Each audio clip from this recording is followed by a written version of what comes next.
Ito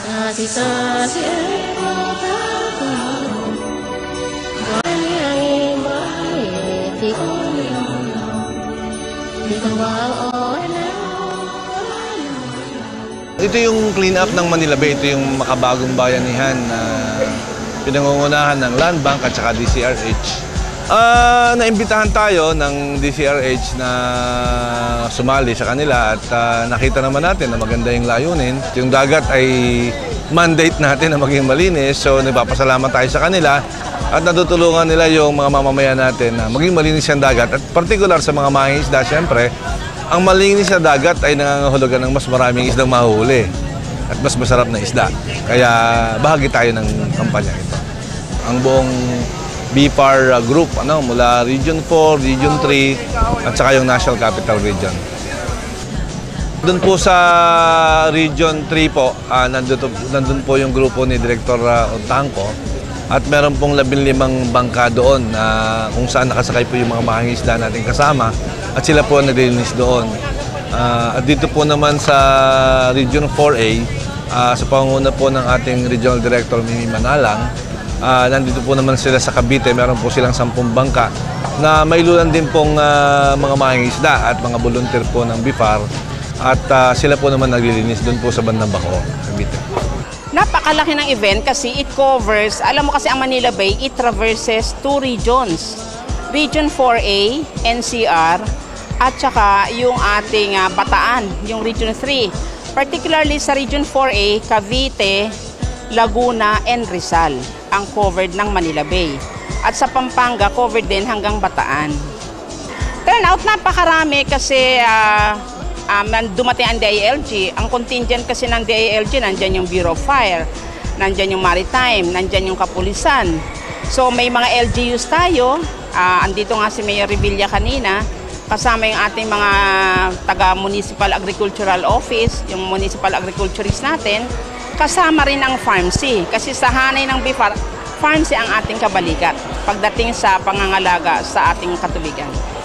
Yes, siguro masasabi natin ang aming pamahalaan ng DNR ay natutuwa dahil sa ipakitang kooperasyon ng lahat ng mga ahensya ng gobyerno, national government agencies, pati na yung mga pamahalaan lokal, ang ating mga non-government organizations, at saka mga people's organizations na tumutulong para maipakita sa ating sambayanan ng kalagahan ng pag-manage ng ating mga solid waste. No? Ang DNR nga kanina ay ang kanilang pinagkukolektahan ng mga garbage dyan sa Barangay Wawa at nakita talaga natin ang napakalaking problema sa pagtatapon ng basura. Kaya siguro ito yung isang mahalagang mensahe sa ating mga kababayan na kailangan talaga natin pagpupusigihin para ang ating mga basura ay dapat hindi tumapon dyan sa ating mga kailugan hanggang dito sa Manila Bay. Actually, yearly may clean-up drive ang ating lungsod at ito talaga naman po ginagawa talaga natin dahil gusto kong ipamuka lalo na sa mga kababayan natin dito sa may tabing dagat na yung kasama sila Actually, sa relief operations natin, parati kong pinapaalala sa ating mga kababayan na kasama sila, no, kung pinapakinabangan nila ang dagat, kinakailangan mahalin din nila to. Dahil kung hindi nila mamahalin to, kung sabay-sabay natin, no, tapon ng basura, yung mga dumi natin dito sa dagat, makukontaminate yung dagat. No? Yung yaman natin sa dagat, baka mawala pa rito. Buti nga, for the past few years, no, since ako po ay umupong alkalde ng lungsod ng Bacoor, wala tayong red tide. Wala tayong red tide na experience. At yun ang napakasakit pagka nangyari. Dahil libo sa ating mga kababayan ang mawawala ng hanap buhay. Ang ating gustong i-cut across na message is, ang tao, ikaw ang nakikinabang sa katubigan hindi ba? Tandaan natin na ang water and fishery resources are not infinite. They are finite. So whatever we give to nature, nature will always strike back at us.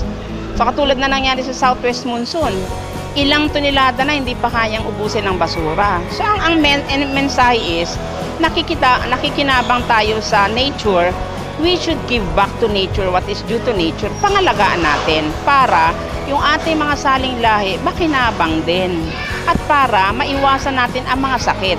Kasi pag dami ng basura, dami ng mga extent ng pollution, ibang klase, may mga E. coli, kung ano-ano yan, may mga harmful algal blooms sa mga red tide.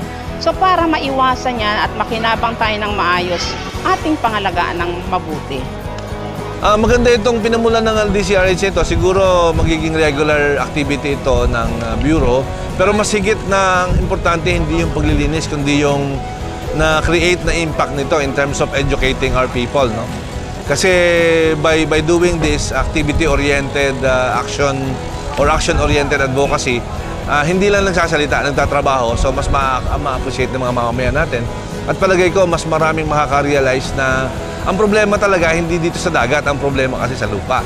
So each one of us can contribute to this effort by not putting your waste just anywhere, no? Yes, siguro itong ating ginagawa ay gagawin nating regular na activity ng ating mga mandamos agencies.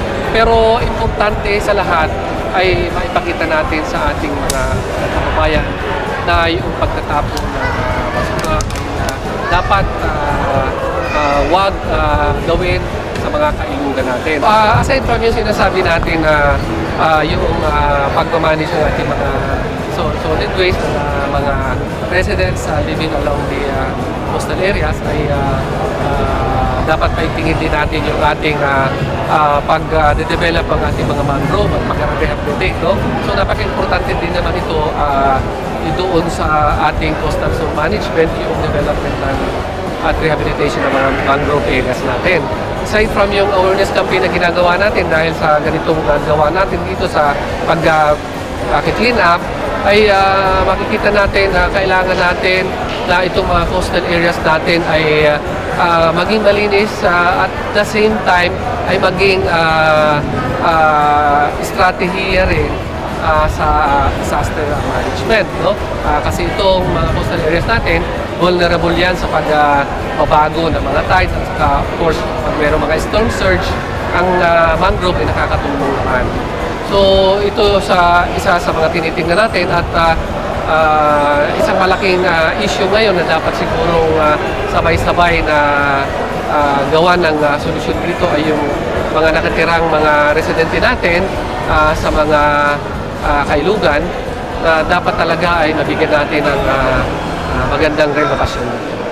Ako, una-una sa lahat ng nag-organize ng ating pong Clean Up Drive, maraming salamat at sa national government. Maraming salamat po sa patuloy niyong pagsuporta sa ating mga lokal na pamahalaan. At sa ating mga kababayan, sana po ay lagi po tayong mahalin natin ang ating pong bayan o ang lungsod po natin. Paglingkuran po natin, hindi po dapat ang gobyerno ang naglilingkod sa atin. Nandito po ang gobyerno pero ang taong bayan may kasama po at may kooperasyon.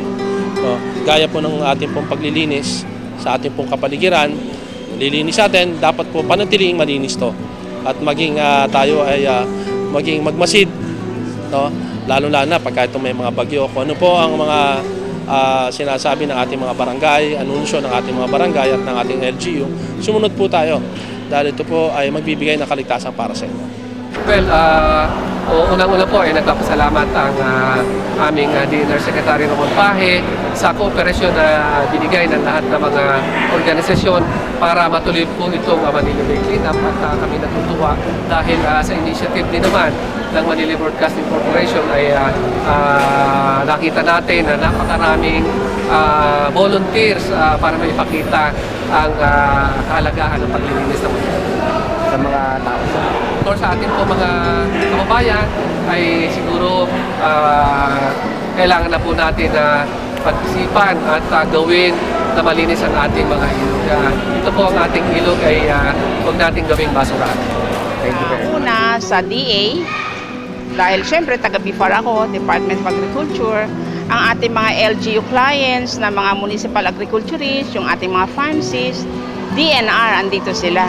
Ang DILG, ang PNP, ang Maritime, ang Bureau of Fire Protection, ang ating mga kapitan ng barangay, yung ating mga kasamang iba-ibang ahensya pa, like meron tayong katulad nyo, NBN4 na nagko-cover. Meron tayong MBC, DZRH. So talagang grabe ang advocacy for this national event. Yung Sante Feeds. So balita ko nagbigay ng 1,000 sacks. Ay importante po yon talaga kasi kanina nagkakulangan po ng sako. At kami rin po yung nagbigay. Maraming salamat. Kung meron man ako hindi nabanggit, ay pasensya na, pero alam ko meron mga taga-information officers ng mga bawat bayan at lalo na yung IPRG group ng BIFAR Central Office. Sa ating mahal na patugot, sa Attorney Asis G. Perez at sa ating mga QRTs, ay maraming salamat po sa ating lahat. Pagpalain tayo ng Diyos. Well, ang mensahe natin, siyempre, nagpapasalamat tayo sa organizer ng event na ito, ng DCRH. At nabigyan tayo ng pagkakataon na makabahagi. We are very proud to be with them. And we're very happy that we were invited. Kasama rin natin ang ating buong Quick Response Unit ng BIFAR, yung ating BIFAR Quick Response Team. At pati ang ating mga barko, yung ating DICA, nandito rin ang ating mga MCS at bahagi rin sila ng gawain ito. Mas maganda to, hindi lang yung panghuhuli parate, no?